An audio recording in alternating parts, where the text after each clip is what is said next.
ବାଘ ଗୁମ୍ଫା ଭିତରେ ଅଛ, ବାହାରକୁ ଆସ। ଆଜି ପରା ଆମେ ତରଭୁଜ ଗୁଡା ଭାଗ କରିବା।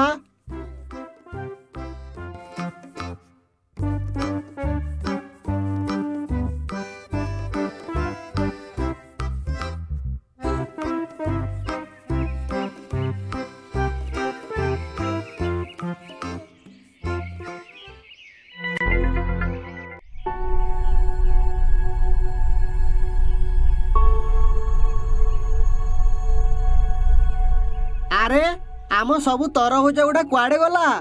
ଆରେ ବାଘ ତମେ ସବୁ ତରଭୁଜ ଗୁଡା ଏକୁଟିଆ ନେଇଗଲ ନା କଣ? ଆରେ ମୁଁ ଏକୁଟିଆ ତରଭୁଜ ଗୁଡା କଣ ପାଇଁ ନେବି? ତରଭୁଜ ଗୁଡା ମୁଁ ନେଇନି। ଆରେ ତାହେଲେ ସବୁ ତରଭୁଜ ଗୁଡା ଚୋରି ହେଇଗଲା। ସବୁ ତରଭୁଜ ଗୁଡା ଚୋରି ହେଇଗଲା? ତାହେଲେ ମୁଁ ବଜାରରେ କଣ ବିକ୍ରି କରିବି? ଆଉ ନୂଆ ମୋଟର ସାଇକେଲ କେମିତି ଆଣିବି? ବାଘ ତମେ ଜମା ଚିନ୍ତା କରନି। ଆମେ ଆଉ ଥରେ ଚାଷ କରିବା। ଆଉ ସେଇ ଚାଷ ହେଲେ ତମେ ଯାଇକି ବଜାରରେ ବିକ୍ରି କରିବ ଆଉ ନୂଆ ମୋଟର ସାଇକେଲ କିଣିକି ଆଣିବ। କିନ୍ତୁ ବାଘ ଏଥର ଆମେ ଆଉ ତରଭୁଜ ଚାଷ କରିବାନି, ଏଥର ଧାନ ଚାଷ କରିବା। ହଉ ତାହେଲେ ଚାଲ, ଆଉ ଆମେ ଆଉ କଣ କରିପାରିବା? ଆମର ତ ତରଭୁଜ ଗୁଡା କିଏ ଚୋରି କରିକି ନେଇଗଲା। ବାଘ ତମେ ଆଉ ଦୁଃଖ କରନି। ଚାଲ ଏବେ ଆମେ ଧାନ ଚାଷ କରିବା ପାଇଁ ରେଡି ହେବା। ବାଘ ତମେ ଏଇ ମାଟିଟାକୁ ଉର୍ବର କରୁଥାଅ।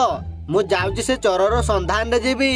ଯଦି ସେ ଚୋରକୁ ପାଇବି, ତା ପାଖରୁ ସବୁ ତରଭୁଜ ଗୁଡା ଆଣି ଆସିବି। ହଉ ଶିଆଳ, ତୁ ଯା, ସେଇ ଚୋରର ସନ୍ଧାନ କର।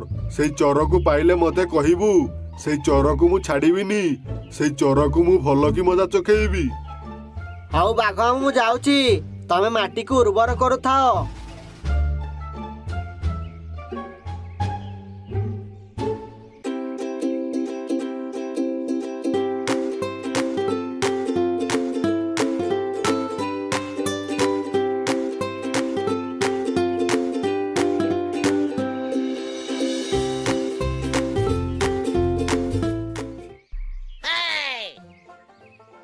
ଆରେ ଏଇ ମୂର୍ଖ ବାଘ ତ କିଛି ବୁଝି ପାରିଲାନି ମୁଁ ସବୁ ତରଭୁଜ ଗୁଡା ଚୋରି କରିକି ନେଇଯାଇଛି ବୋଲି।